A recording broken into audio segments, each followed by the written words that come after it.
Every year, countless Gambian youth leave home carrying dreams bigger than their backpacks. They walk into uncertainty, believing that hope lives beyond our borders.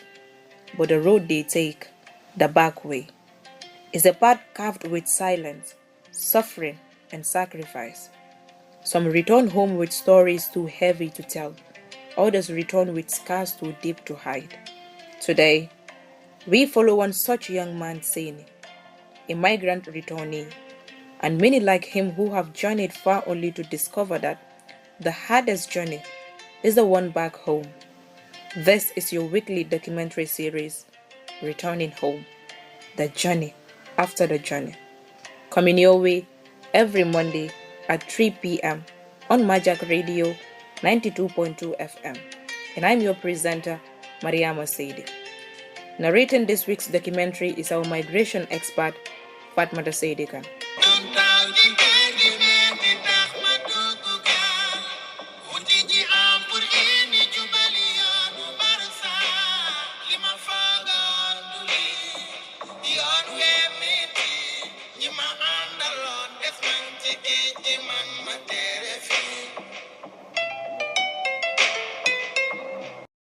Every migration story begins with hope. Hope for a better life, hope for a brighter future, hope for a breakthrough. But sometimes, the path to hope becomes a test of survival. Some journeys receive the body, others receive the soul. And when a young man returns home after walking through both, the world never sees the person he has become, only the footsteps he left behind. Today, we meet Sainey, one of many Gambians whose journey to Europe brought him back to the place he least expected.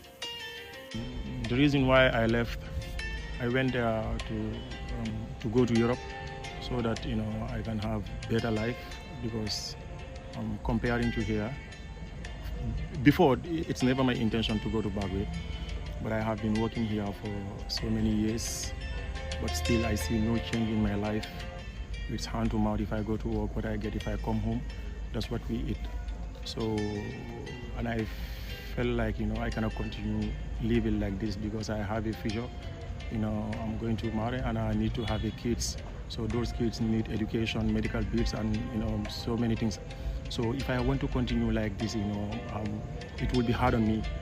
But unlike many others, including Rohiba, who left for her own reasons, holding on to hope and faith that Europe awaited her, Rohi's journey ended not in opportunity, but in heartbreak. She returned with the weight of shattered expectations, yet also with the courage to rebuild. The stigma is one thing that we face as migrant returnees, most especially myself, because a lot of people never hope that I will embark on such a journey. Considering my status in the society, forgetting that there are reasons that resulted to me embarking on the journey. So when I came home, some would not dare ask you why, but then they would be eyeing you with that eye of, this person also did this, why? So the stigma was just too much, but I thank God for my family that welcomed me with open arms, and they helped to make my reintegration become a smooth one. In 2024, 23-year-old Sainey packed a small bag and a big dream. Like many young Gambians, he believed Europe was the doorway to a new life, with no job and mounting pressure. He watched friends travel and send money home. He felt left behind. He felt inadequate. He felt like the journey was his only chance. The journey was tough, but Alhamdulillah, I came back alive. But because there are a lot of my friends, we went together. Some of them make it, but some of them don't. They lost their life. Some in Mediterranean Sea, some in desert. I have witnessed all of that, because there are two of my friends who lost their life. May God forgive them, and may their soul rest in peace. It's so hard. Like when you go to Bagwe, all of your family members have hope that maybe you are going to make it. There are a lot of my friends who went to Bagwe, right now, they are having good life. They are building mansion for their parents. They are enjoying, with their family. So with that hope, like when I go, I can also have that, better life. In a quiet corner of his house, Lamin Sedikan begins to speak. His voice trembles as he recalls his time in Libya. Stories marked by struggle, fear, and the daily fight to survive. Every memory he shares cuts deep. These are wounds he still carries, reminders of a darkness he once walked through and barely escaped. For Lamin, telling his story is more than recalling the past. It is confronting the pain and the silent battles that many returnees continue to live with long after they come home. When we enter in Libya, my first day enter in Libya, I see myself in the prison. Very painful if I think about it. And every day I do think of it every day. Because it's something that every day I do see it. Even though I close my eyes, I see the journey that I felt in. We have been in prison. We have been tortured. We have been enslaved. A lot of things happen to us in this journey. Many of youths always think of Bagwe is in the sea or if you enter in Libya. No, Bagwe starts since the first day you enter your step that you are passing or you enter in the desert. Desert, you have seen a lot of people died. A lot of people get sick. They could not even have someone to take them to the hospital because it's all desert. You don't even see a tree. For Sainey, the journey did not unfold the way he imagined. Days buried in desert's heat, nights in overloaded trucks, weeks filled with hunger, fear and uncertainty. By the time he reached Mauritania, the dream had already started to break. And when he was detained, the dream shattered completely. What I faced there, in time of hardship, not because of me, but what my family spent on me, at the same time, it all goes waste. Because imagine my mom's soul, whatever she has, just to send me money so that I can cross. Even though she didn't want to help, because she didn't want to support this Bagwe journey, because she know that it's risks. But there is no way. She forced me to come back. I denied. I said I will go. She sent me all that money. They put us. We are in the sea up to 7 days. Our water, everything is finished. So the captain decided, we cannot make it, so we must go back. So that's how we come back to Mauritania. From there, we are there hustling every day. Then the police catch us and send us back to the Rosso, the border between Senegal and Gambia. In her small living room in the village, Sainey's mother, Mbakutu Jaite, sits quietly, her hands clasped tightly, as if holding onto a memory she fears losing. Her voice softens, but the emotion runs deep. She speaks of the long nights spent awake, wondering if her son is safe, if he is eating, if he is even alive. For Mbakutu, every journey Sainey takes is a mixture of hope and fear, a mother's prayer, whispering against the uncertainty of the unknown. Anto do fa jakalo nim bata birata madan jakal dale batata birata ta murtani jakalo kata bata kata yayi kata sadal bata kulbe kata. Ever since Sainey left, I've been in a very difficult situation. Whenever I had a little money, I would send it to him. That was how I lived, always hoping he would be saved. Then he told me there was a boat going to Spain. I sold my onion garden and sent him all the money I could to pay for the journey. But my heart sank when I got a call saying they had been intercepted and sent back. Things are very hard now. He left me here in the village and traveled to Combo to try again, because there is nothing here for him. I have given him everything I had, and now he is selling second-hand clothes. I don't even know how he is managing.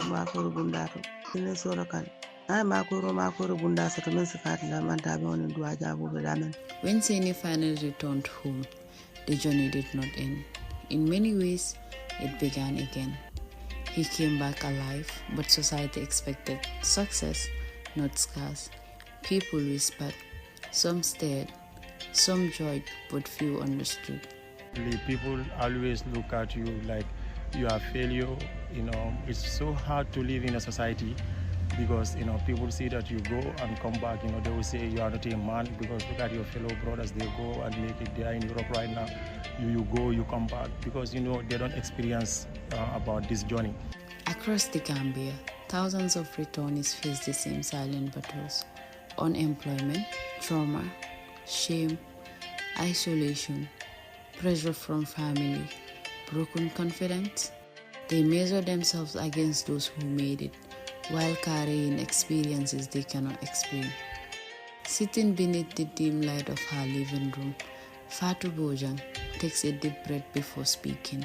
The silence around her feels heavy, almost as heavy as the memories she carries. Her voice shakes, but she continues. She describes the sleepless nights, the sudden flashbacks, the moments when her heart races for reasons she cannot explain. For Fatou, the journey did not end when she returned home. The pain followed her, hidden in her thoughts, living in her shadows. This is her truth. The emotional wound of the parkway lingers, long after the road itself is forgotten. And every day, Fatou fights quietly to heal, to breathe, and to reclaim the life that trauma tried to take away.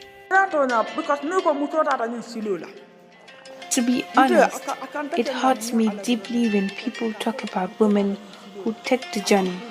I remember we once had a meeting in Diploma. A woman approached me and said she recognized me. Then she asked me, "Why did you even embark on that journey?" Those words, they cut through me. I couldn't respond. I just moved to another seat. When someone comes back alive from that journey, the least people can do is comfort them, calm their spirit. But she didn't. She made me feel worse. After everything I went through, after all the money I spent, people like that should be gentle with us. At the Edward Francis Small Station Hospital, midwife Aminata Ofai has seen stories that never made the headlines. Stories carried in the bodies of migrant women and men who return home after a long, difficult journey. Most of these young girls, most of them, they face what we call post-traumatic disorders.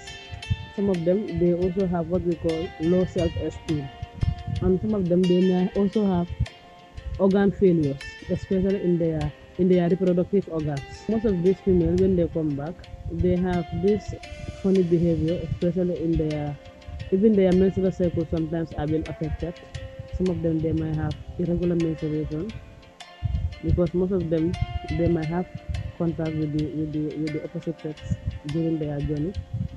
Infections from there, like vaginal infections, and with the male part, some of them, it leads them to drugs because some of them are very aggressive when they come back. They might also have suicidal tendency, like wanted to kill themselves. Some of them, they feel like what we call low self-esteem. They feel that they are not useful in the society. In a calm, reflecting tone, migrant expert Mustafa Sonko leans forward and shares his thoughts on one of the most difficult chapters in the migration story, reintegration, and a society that often has no space ready for them. How do we make sure that these returnees understand that the downfall of a man, as they say, is not the end of their life, that they can actually make it in this country? But when they come, the reality hits them, and then some of them will even want to remigrate again back to the journey that they have started. So what the society actually needs to do, the government and other relevant stakeholders, is to make sure that they mentor these people and then make them understand. Inside his office at the hospital, Dr. Bite speaks with the calm authority of someone who has seen far too much. His words carry shaped by years of treating migrant returnees, whose bodies and minds bear the scars of their journeys. But beyond the physical damage, he says, lie the invincible wounds, panic attack, nightmares, and the silent sufferings that trauma forces them to carry. This has to do with their belief that they have failed. Sometimes the preparations for them to go, the resources from the family, everything was put across so that, everything is put for them, thinking that when they go, they'll be successful and come and help the family to come back and be seen as if putting all our resources on you. And we are not seeing any feedback and all that. They look like a failure. Psychologically, it will affect them. And sometimes also, all what they have seen on the way so traumatic the journey could also affect them to understand why people are not understanding them, all the treasure, how they escape many, many dangerous situations. Not every journey ends in Europe. Some journeys return to the heart, to the home, to the beginning of healing. Every returnee carries a story, not of failure, but of survival. And every survivor deserves a chance to rebuild, because the journey after the journey is one we must work together. Today we walked through the emotional landscape of migration, the dreams, the dangers, the trauma, and the strength it takes to return home. Let this story remind us, behind every returnee is a human being. Behind every journey is a struggle we may never fully understand. And behind every second chance is a possibility waiting to be nurtured. May we build a country where returning home is not a stain of failure, but a symbol of courage. That was our migration expert Fatmata Saidikan. This has been Returning Home, the journey after the journey. Thanks to our amazing team members, Abob, Bakari Mankajang, and Astumbake. Thank you for listening. Until then, bye.